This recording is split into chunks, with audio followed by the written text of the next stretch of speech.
Olá pessoal, sejam bem-vindos ao nosso giro semanal sobre o mercado financeiro. O grande destaque dessa semana foi a reunião do Copom, o Comitê de Política Monetária, que decidiu elevar a nossa taxa Selic em 1,5 ponto percentual para 9,25. Até então, isso já era esperado pelo mercado.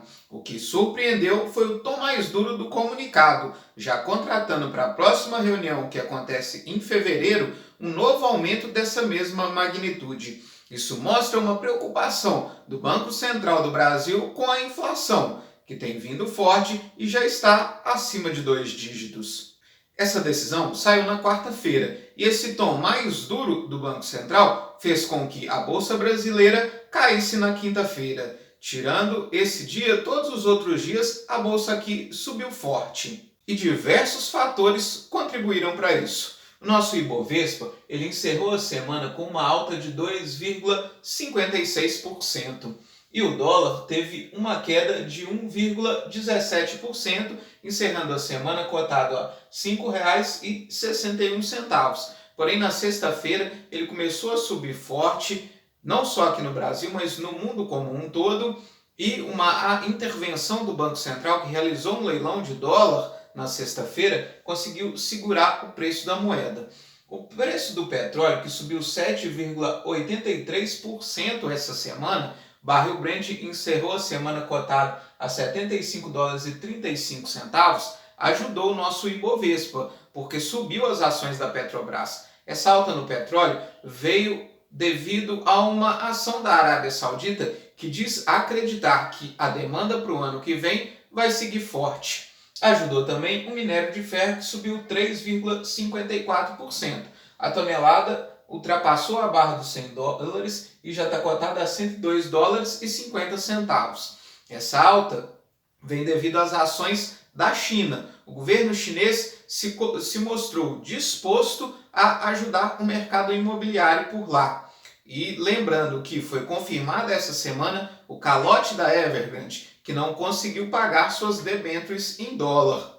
A China removeu algumas barreiras que ela tinha imposto para as siderúrgicas, para a produção do aço, e o Banco Central chinês vai continuar estimulando a economia por lá para tentar conter essa crise imobiliária que acontece no país. Outro fator positivo que pesou na bolsa essa semana foi o IPCA, que saiu sexta-feira. Ele veio com uma alta de 0,95%. Apesar de ser a maior alta desde 2015, ela veio abaixo daquilo que era esperado. Se esperava uma alta aí de 1,10%. E isso ajudou principalmente as ações do varejo na sexta-feira. As empresas de varejo são as que mais vêm sofrendo com a pandemia e com a inflação em alta. Outra coisa também que pesou de maneira positiva é o melhor ambiente político. A decisão do Congresso Nacional de promulgar as partes da PEC dos precatórios, em que haviam como um acordo entre Câmara e Senado, ajudou, abrindo um espaço no orçamento do ano que vem de 60 bilhões, o que já garante o Auxílio Brasil de R$ 400. Isso também é positivo para o varejo. Maior dinheiro na mão do consumidor, isso quer dizer maior poder de compra. E o fato também de nós termos um ambiente político mais tranquilo, e a tendência é que se mantenha assim no final do ano, com o Congresso Nacional entrando em recesso, também é positivo para o mercado de renda variável. As bolsas lá fora também ajudaram a Bolsa Brasileira. O S&P 500 fechou com uma alta de 3,18%, o Dow Jones com uma alta de 2,51% e o Nasdaq com uma alta de 3,49%. As bolsas americanas subiram forte devido aos indicadores positivos que vieram dos Estados Unidos. Os pedidos de seguro-desemprego vieram no menor patamar histórico. Além disso, o CPI, que é a inflação ao consumidor, ela veio com uma alta de 0,8%. Pouco acima daquilo que era esperado, uma alta de 0,7%. Mas isso mostra que a economia norte-americana vem crescendo forte. Na Europa, o Stoxx 600 fechou com uma alta de 2,42%.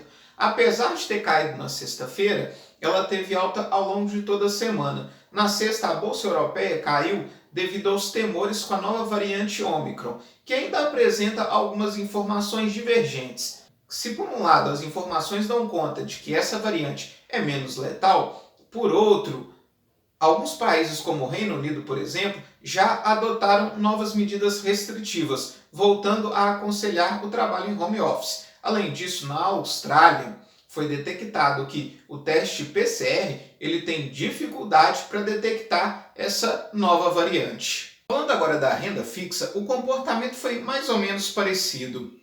Na quinta-feira, depois da decisão do Copom na quarta, principalmente do comunicado, o DI futuro subiu forte e os títulos públicos caíram. Mas ao longo da semana, os títulos públicos performaram bem.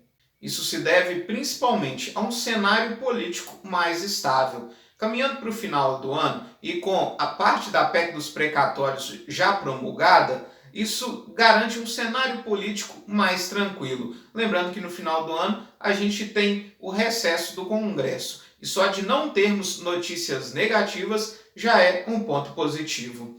A curva de juros futuros, o DI para janeiro de 23, ele teve uma alta de 0,14%, cotado a 11,44%. O DI ele busca refletir a Selic, o valor da taxa Selic. Então isso quer dizer o quê? Que o mercado está precificando que lá no início de 2023 nós vamos ter uma Selic por volta de 11,45%.